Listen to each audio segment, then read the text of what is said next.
bem-vindo ou bem-vinda a essa aula que foi liberada diretamente do Raciocínio VET Selvagem. Este conteúdo faz parte do ecossistema de aprendizado criado pela doutora Melanie Leite para apoiar veterinários, de silvestres e pets não convencionais na tomada de decisão clínica. As aulas que você assiste aqui foram pensadas para a rotina real, para reduzir insegurança no início do atendimento, organizar prioridades, evitar erros comuns e dar mais clareza na tomada de decisão clínica. Ao longo deste conteúdo, você vai perceber como pequenos ajustes de raciocínio fazem diferença no atendimento, na confiança profissional e na sua evolução na área. E ao final da aula, te convidamos a responder um formulário rápido. Ele nos ajuda a entender seu momento atual e direcionar de forma personalizada os próximos passos do seu desenvolvimento. E se você nunca ouviu falar do Raciocínio VET Selvagem, deixa eu te explicar rapidamente o que você encontra no curso. O Raciocínio VET Selvagem é um ecossistema de aprendizado que reúne hoje mais de 460 alunos ativos, com presença no Brasil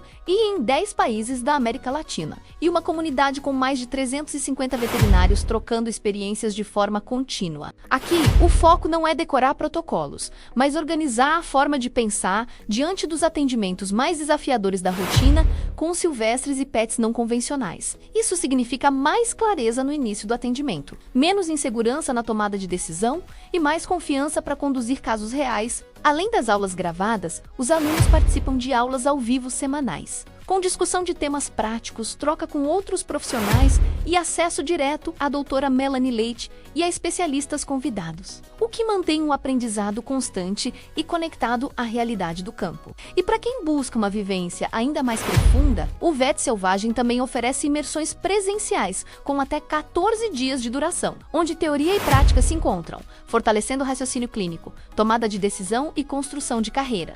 Tudo isso foi estruturado para que você não precise evoluir sozinho, nem juntar informações soltas. Aqui, o aprendizado acontece com método, acompanhamento e contexto real. Bom, agora vamos lá.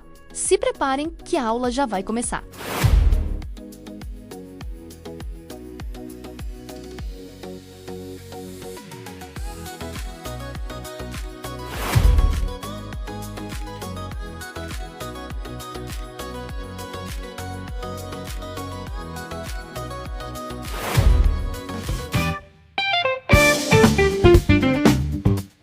Olá, pessoal! Nossa, eu sou uma mãe mesmo, né? Já estamos chamando de mami da VET de Silvestres, você é mais mãe de você ainda, né?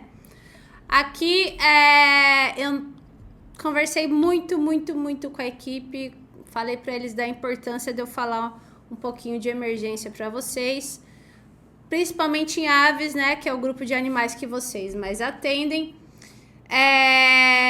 Apesar do objetivo do curso ficar na base, né, de atendimento, eu optei por entrar um pouquinho a mais, né, não falar só das doenças infecciosas, como a gente falou agora na última aula, mas eu tentar abordar em vocês também situações que as aves chegam em emergência, que é 99,9% das vezes.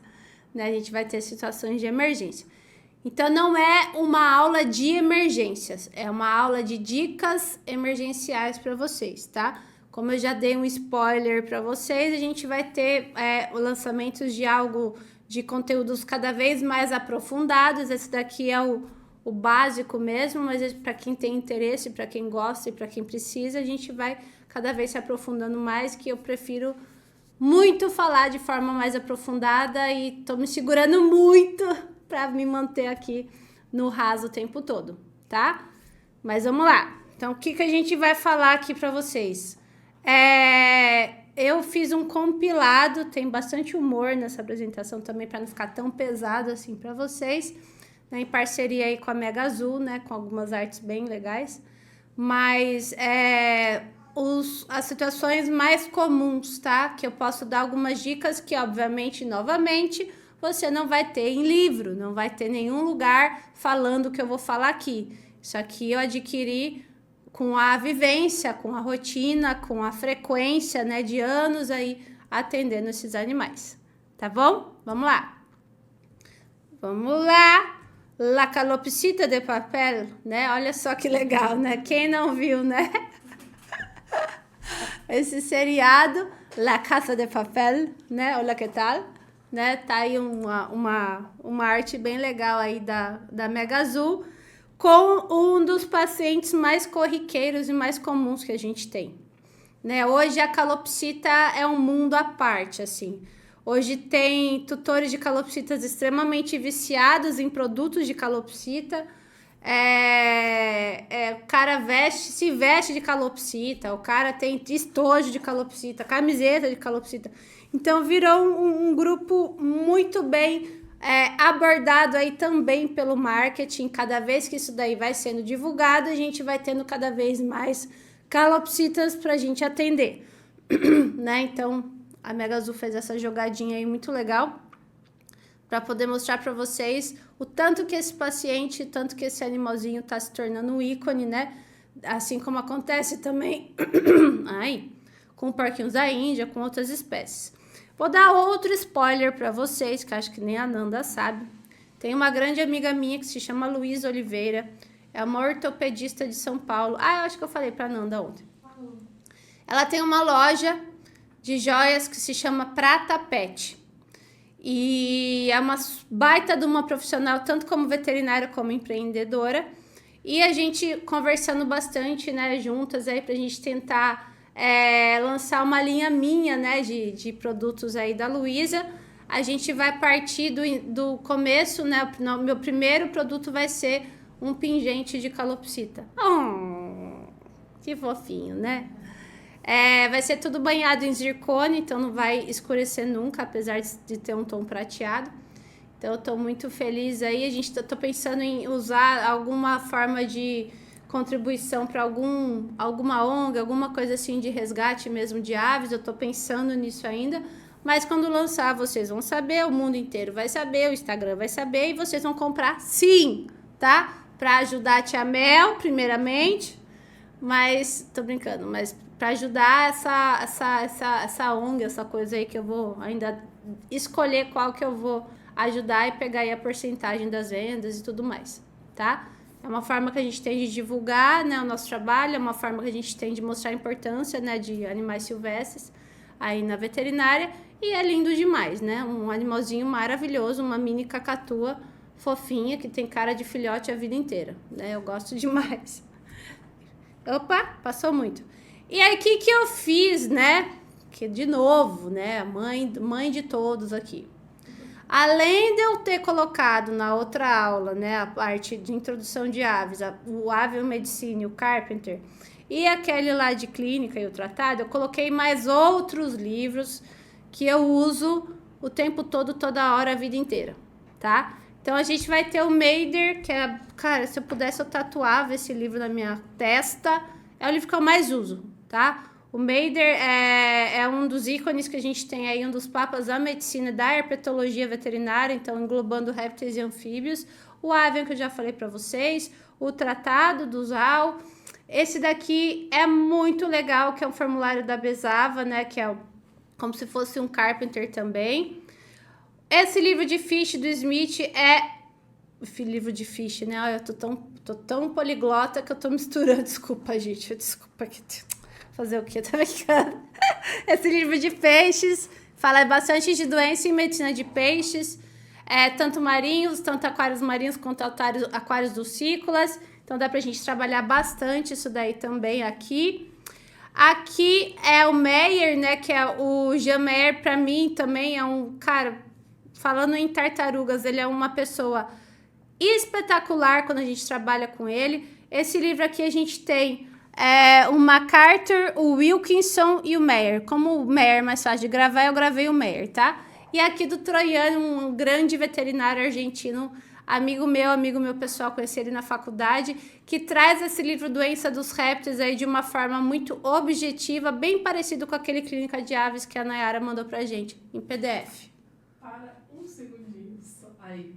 O quê? É porque você moveu o mouse e apareceu um anúncio aqui na tela, eu não tava conseguindo te ver. Aí você moveu de novo. Aí voltou. Aí voltou, não tem problema. Vou marcar aqui. Mel fazendo merda, né? Não precisa nem gravar. Não precisa nem cortar isso aqui. Tá linda. A galera entende, né? Aqui é ao vivo, tá? Ao vivo, mas não é, sabe? Então deixa do jeito que tá. Não precisa mexer, não. Mas é isso, gente, é livros. A gente teve agora, né, o lançamento do Carpenter da 6ª edição em português. Eu acabei de comprar o meu, tá lindo, tá maravilhoso, tá incrível. Eu sou millennial, né, gente, nasci em 1983. Eu gosto de livro, eu gosto de escrever, eu gosto de anotar as coisas, eu sou velha, tá? Então eu gosto de ter o livro, não gosto de ter somente o PDF. Mas eu não sou retardada, né, não sou lerda de ficar comprando todo o livro que lança, né? Então, óbvio que eu tenho vários PDFs num campo, numa consulta rápida e tudo mais, e a gente acaba usando os PDFs, mas é muito legal a gente ter uma bibliotequinha nossa, é satisfatório, sabe? Eu gosto bastante. E aí a gente tem que ter, pelo menos em mente, duas coisas. O que é urgência em aves e o que é emergência em aves, tá?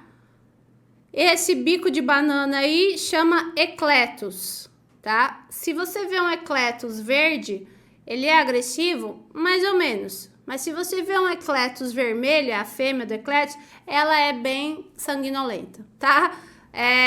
Nunca atendi uma fêmea calma, nunca vi uma fêmea calma. Se você viu, você é muito sortudo. Mas ecletus machos eu já vi bastante indivíduos que são bem tranquilos, tá? O que quer dizer? E aqui, o que a gente está tendo? Uma situação de automutilação. Ele mesmo, né, está se mutilando. E aqui o problema estava no ambiente, superpopulação nesse local, tá? Esse daqui era um cara lá em São Paulo, no Jardim Europa, que tem trocentos psittaciformes, trocentos. Muitos animais, muito barulho, muita zona, cachorro voando, andando ali, alpaca, lhama, uma loucura, gente, tá? E aí esse cara tava com esse probleminha aí. Então, o que é urgência? É quando você precisa de uma assistência rápida, no menor tempo possível, mas não tão imediato, tá? Então, situações de cólicas abdominais em aves, né? Situações intestinais, fraturas se não for exposta, cálculos renais e vesiculares, ferimentos, algumas amputações e algumas doenças mais crônicas, tá? Então, aí a gente vai ter alguma situação que dá pra gente poder esperar. Agora, aqui que é uma emergência, que se você não fizer nada agora, essa ave vai a óbito. E o que é uma emergência numa ave? Na verdade, é uma regra geral para todas as espécies, tá? É dificuldade respiratória e decúbito lateral. Mas como é que um jabuti vai ficar em decúbito lateral? Aí você vai ter noção, né? E vai associar o decúbito lateral e dispneia com cada espécie, né? Uma serpente não vai ficar em decúbito lateral, mas ela vai ter um quadro de uma respiração diferente, ou você não vai ver essa respiração, ou você vai dar um peteleco na serpente, ela não vai se mexer, o jabuti vai estar largado assim para frente. E a ave, encostada na parede, no fundo da gaiola, ou sentadinha no calcanhar com aquela dificuldade respiratória. Eu tenho um vídeo desse paciente que vocês estão vendo aí, tá? Uma parada cardiorrespiratória, já morreu, né? Você só vai tentar que isso não continue, tá? Hemorragias, choques. Quais são os choques? É difícil não entrar em emergência, né? A gente tem vários choques, tá? Hipoglicêmico, hipocalcêmico, choque hipovolêmico, choque anafilático, choque neurogênico. Então, a gente tem muitas coisas para conversar ainda, tá, gente? Mas é isso. Todos esses choques vão trazer esse tipo de problema. Traumatismos cranianos, ruptura de órgãos internos por trauma, como eu já falei, e algumas doenças crônicas vão trazer isso também. E agora a gente vai para a parte semiológica desta foto que vocês estão vendo. Eu olho para cá, gente, porque eu tô vendo aqui a apresentação, tá? Eu não tô vendo a apresentação olhando para a câmera aqui, tá? Por isso que às vezes eu olho para cá. Não dá nem para falar que existe um jogo de 7 erros, porque tem um jogo de 70 erros nessa imagem, né?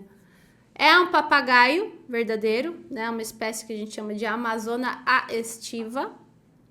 Então, ele deveria ser verde, igual o verde da emergência. Temos um problema aí já, tá? Onde está escrito emergência, tá verde para vocês? Se não tiver, você é daltônico, tá? Eu juro que tá verde. Tem que estar verde desse jeito. A gente tá tendo um verde bem escuro. Já deu ruim aqui. Então, coloração de penas diferente, a gente já leva o nosso cérebro a lembrar de fígado, tá? Então, o fígado está zoadaço. Se já não tiver indo caminhando aí para uma cirrose hepática. E aí a gente continua olhando para a ave e a gente vê que o bico dela tá descascando muito e tá péssimo. É certeza absoluta que quando eu colocar um abre-bico nesse bico, vai começar a sangrar esse bico. Então, a gente já tem um quadro de ou hipocalcemia, ou falta de sol, ou as duas coisas, junto com hipovitaminose A, tá? Então, é falta de cálcio, falta de sol para conversão do cálcio onde precisa, né? Vitamina D, tudo aquilo que a gente já conversou com répteis. E aqui a gente vai ter isso daí acontecendo. Mas o que? Gaiola enferrujada. A gente sabe que as aves são extremamente propensas a ter quadros de intoxicação por metais pesados. Então, quando a gente faz um raio-x da ave, a gente vai olhar ali no ventrículo ou na moela, né? Se você chamar assim, vários pontinhos bem brilhantes no raio-x. Isso daí é acúmulo principalmente de chumbo, tá? Que tá aqui nessa ferrugem dessa gaiola nojenta. Então, a gente vai ter mais uma situação que vai levar esse fígado pro buraco, né? Porque é o fígado que vai ter que lidar com a intoxicação por metais pesados. Puleiro dessa ave, uma porcaria, né? Eu tô tentando aqui ser polida para não falar tanto palavrão para vocês. Mas uma porcaria de puleiro, então a gente vai olhar com certeza embaixo da pata dessa ave, pontos de necrose ou podosdermatite acontecendo ali, tá? Será que essa ave come estruzada, frutas, folhas verdes escuras? Duvido. Duvido, tá? Será que ele é agressivo? Com certeza. Será que ele tá com o bico aberto porque ele tá com falta de ar? Com certeza, tá? Então, vamos lá. E aí, qual é a dificuldade que a gente tem? É isso aqui, ó. Vamos botar aqui na foto. É um cara mal, fígado zoado, fígado aumentado de tamanho dentro de uma cavidade celomática. Lembra que ele começa a espremer todas as coisas. Se eu chegar perto, ele já vai ficar mais bravo e vai começar a ventilar mais rápido. Então, ele vai entrar em taquipneia. E tudo que eu precisar usar de medicação, eu não vou ter a mesma resposta que eu teria no paciente saudável. Então, este é o cenário. Ah, faltou o tutor dependente emocional do bicho, né? Não, doutora, não, mas se tá machucando, não sabe pegar, não, eu não consigo deixar ele internado. Ele vai sentir muito a minha falta, às vezes nem sente. Mas a pessoa acredita que sente porque ela se agarra nisso. Então, tem toda essa situação super difícil acontecendo, o bicho lá morrendo e tudo, né, numa situação de emergência, tá?